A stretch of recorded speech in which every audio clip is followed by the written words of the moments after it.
பார்த்து திவ்யா கொஞ்சம் எதிரி திவ்யா வைத்தறிச்சல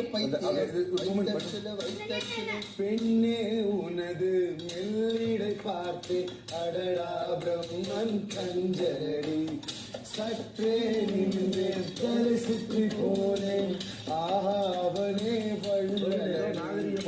இதுவரை உலகில் பிறந்த பெண்ணில் நீதான் அழகியடி இத்தனை அழகை ஒன்றாய் சேர்த்து மூடி வைப்பது கொடுமையடி அன்பே கொள்ளாதே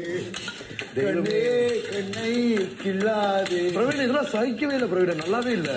நீ சூப்பர் நினைச்சு பண்ற. பெண்ணே புன்னகையில் என்னை நீ அவனுக்கு என்ன வந்தது? அவனுக்கு நான் வந்தது ஒருதல காதல் இல்ல தருதல காதல். காதலா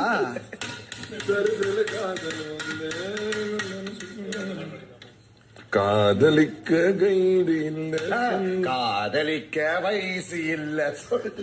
என்ன வயசு? 45 வயசு. எப்படி இருக்கு? பெண்ணே உனது மெல்லிடை பார்த்தேன் அடடா பிரம்மன் கஞ்சனடி.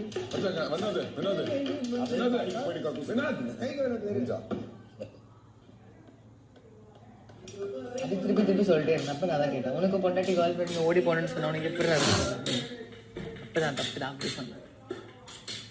நான் போய் எங்க அப்பா கிட்ட கேட்கிறேன், என் பாய் ஃப்ரெண்ட் எங்க அப்பாவுக்கு தெரியும் அப்படின்னு சொன்னேன். அப்பயே அவர் நம்பல. அப்புறம் துஷார் நாங்க எல்லாம் வெளியில போயிட்டு வந்தோம், எல்லாரும் பார்த்துட்டு வந்தோம் இருக்காங்க அப்படின்னு. ஐடியில போஸ்ட் போடல அப்படின்னாரா? ஐடியில நான் எதுக்கு போஸ்ட் போடாதான், எதையோ ஐடியில யாராவது போடுவாங்களே பைத்தியமானி அப்படின்னு. அப்போ அவங்க அப்பா அம்மா ஃபோர்ஸ் பண்ணி கல்யாணம் பண்ணி வச்சிருவாங்க. ஃபோர்ஸ் பண்ணி கல்யாணம் பண்ணி வைப்பாங்களா? யாருடா நீ?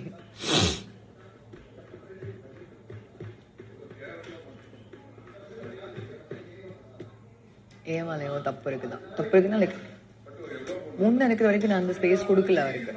அப்புறம் சொல்லுவேன் அடி வாங்க போறேன் அப்படின்னு. டக்குன்னு ஒருத்தர் அப்படி சொன்னா ஹர்ட் ஆயிடும்ல. மேபி ஒரு விளையாட்டுக்கு கூட நம்ம கிட்ட பேசலாம். நம்ம ஒருத்தர் அந்த மாதிரி பட்டன்னு பேசி ஹர்ட் பண்ண அந்த மாதிரி எல்லாருக்கிட்டுமே விளையாட்டுக்கு தான் பேசி எல்லாருக்கிட்டையும் தான் சரி நம்ம ஹர்ட் பண்ணிடக்கூடாது ஒருத்தர் அப்படின்னால ஹர்ட் ஆயிடுவாங்க டப்புன்னு யாராவது இல்லை ஒரு ஆளு. அப்போ லைக் அப்புறம் வெளியில ஏதோ பொது இடம்னா ஓகே, இங்க இந்த இடம் வெளியில எப்படி போகும் தெரியாது, ஹர்ட் ஆகிக்க கூடாதுன்னு தான் அவர்கிட்ட. அப்புறம் அந்த மாதிரி வார்த்தை வரும்போது தான் சரி ஓகே இதுக்கு மேல நம்ம கொடுக்கூடாது.